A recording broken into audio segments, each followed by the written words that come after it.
বন্ধুরা, আজ আমি ঘরে থাকা খুবই সামান্য উপকরণ দিয়ে খুবই সহজভাবে ও ভীষণই কম সময়ের মধ্যে চায়ের কাপে করে মিষ্টি রুটি তৈরির একটা দুর্দান্ত রেসিপি আপনাদের সাথে শেয়ার করব।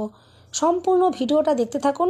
আমি আশা করছি প্রতিদিনের মতো আজকের রেসিপিটাও আপনাদের খুবই ভালো লাগবে। রেসিপিটা ভালো লাগলে লাইক, শেয়ার, কমেন্ট করতে ভুলবেন না। আর চ্যানেলটা সাবস্ক্রাইব করে আমার পাশে থাকার অনুরোধ রইল। দেখে নেওয়া যাক আমার আজকের রেসিপিটা। নমস্কার বন্ধুরা, আমি পাপড়ি পদ্মাবতী ফুড ক্রিয়েশনে আপনাদের সবাইকে স্বাগত। মিষ্টি রুটি তৈরি করার জন্য প্রথমেই আমি একটা এখানে বোল নিয়ে নিয়েছি, আর তার মধ্যে আমি নিয়ে নিচ্ছি ময়দা। আমি এখানে 1.5 কাপ ময়দা নিয়ে নিলাম, আর আজকে আমি রুটিগুলো ময়দা দিয়েই তৈরি করব। আর দিয়ে দিচ্ছি এখানে আমি 4 চামচ গুঁড়ো চিনি। আপনারা এমনি নর্মাল গোটা চিনি শিলে বা মিক্সিতে একটু গুঁড়ো করে নেবেন। 4 চামচ আমি এখানে গুঁড়ো চিনি দিয়ে দিলাম। আর এরপর দিয়ে দিচ্ছি একটু স্বাদ মতো নুন। আর দিয়ে দিলাম আমি 2 চামচ গুঁড়ো দুধ। এতে কিন্তু রুটিগুলোর টেস্ট খুবই ভালো হবে। এরপর সব কিছু শুকনো উপকরণ আমি একটা চামচ দিয়ে খুব ভালোভাবে মিশিয়ে নিচ্ছি। আর এভাবেই কিন্তু একটু খুব ভালো করে প্রথম অবস্থায় এই শুকনো অবস্থাতে একটু ভালো করে মিশিয়ে নিতে হবে, কারণ যেহেতু গুঁড়ো দুধ রয়েছে সেই কারণেই যাতে গুঁড়ো দুধ ময়দার সাথে খুব ভালোভাবে মিশে যায়, এভাবে একটু শুকনো অবস্থাতেই মিশিয়ে নিতে হবে। আর এভাবে আমি একটু মিশিয়ে নেওয়ার পর এরপর আমি এখানে অল্প অল্প করে জল দিয়ে একটা ডো রেডি করে নেব। আর জল কিন্তু একবারেই বেশি করে দিয়ে দেওয়া যাবে না, সেক্ষেত্রে ব্যাটারটা পারফেক্টভাবে রেডি হবে না।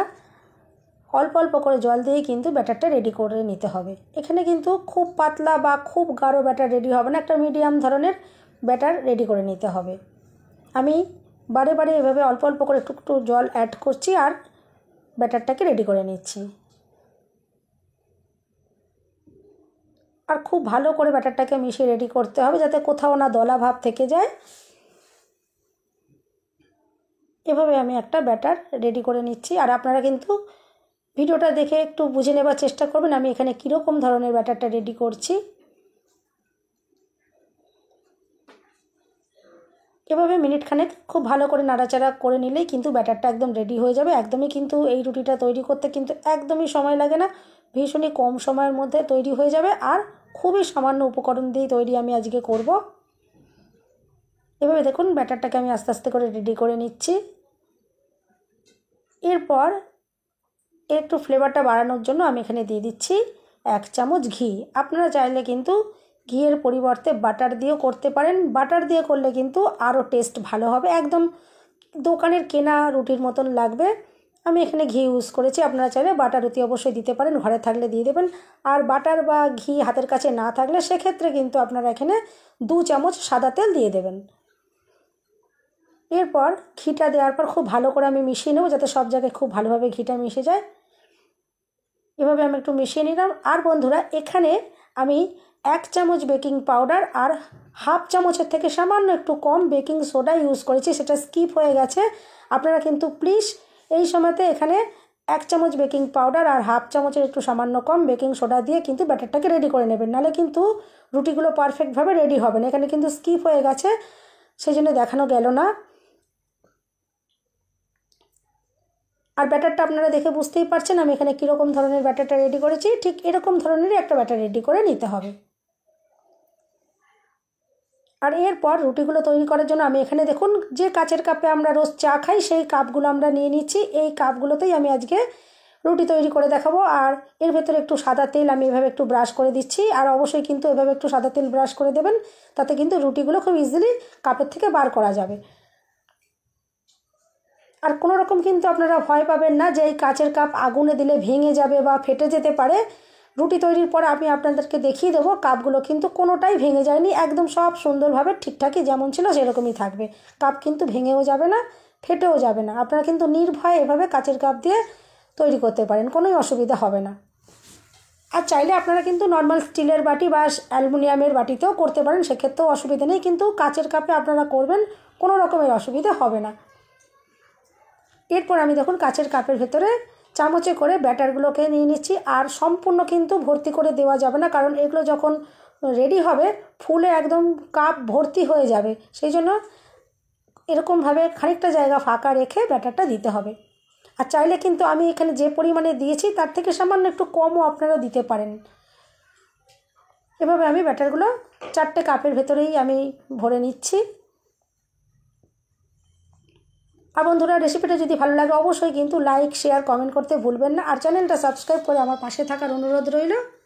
আর যে সকল বন্ধুরা অনেক সুন্দর সুন্দর কমেন্ট করছেন, তারা এভাবেই আমাকে কমেন্ট করে উৎসাহিত করতে থাকবেন, এভাবেই আমার পাশে আপনারা থাকবেন। আর যে সকল বন্ধুরা ইতিমধ্যেই চ্যানেলটা সাবস্ক্রাইব করে রেখেছেন, তাদেরকে জানাই অসংখ্য অসংখ্য ধন্যবাদ। এভাবেই আপনারা আমার পাশে থাকবেন।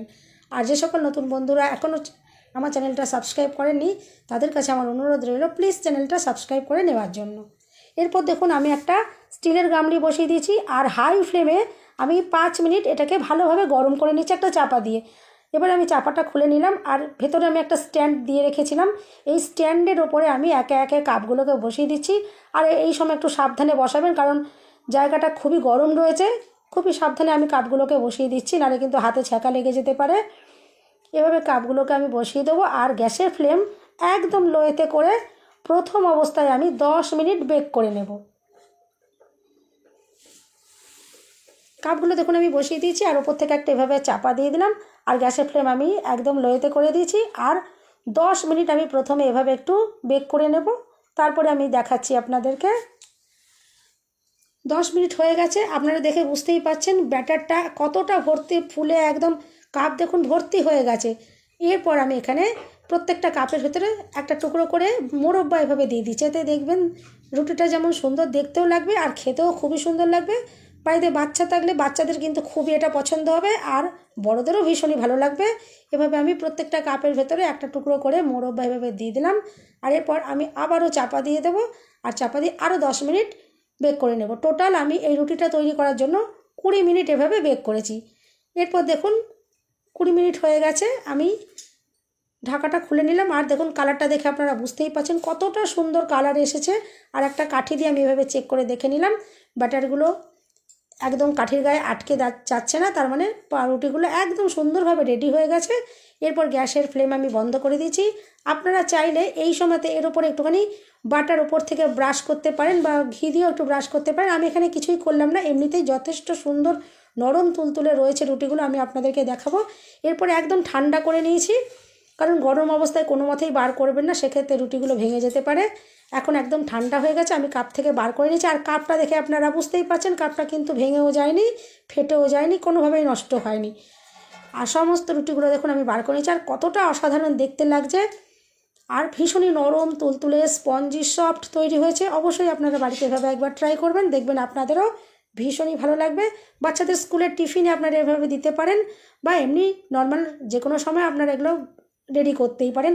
আর ভেতরটা আপনারা দেখে বুঝতেই পাচ্ছেন কতটা সুন্দর রয়েছে। সবাই সুস্থ থাকবেন, ভালো থাকবেন, দেখা হবে নেক্সট ভিডিওতে।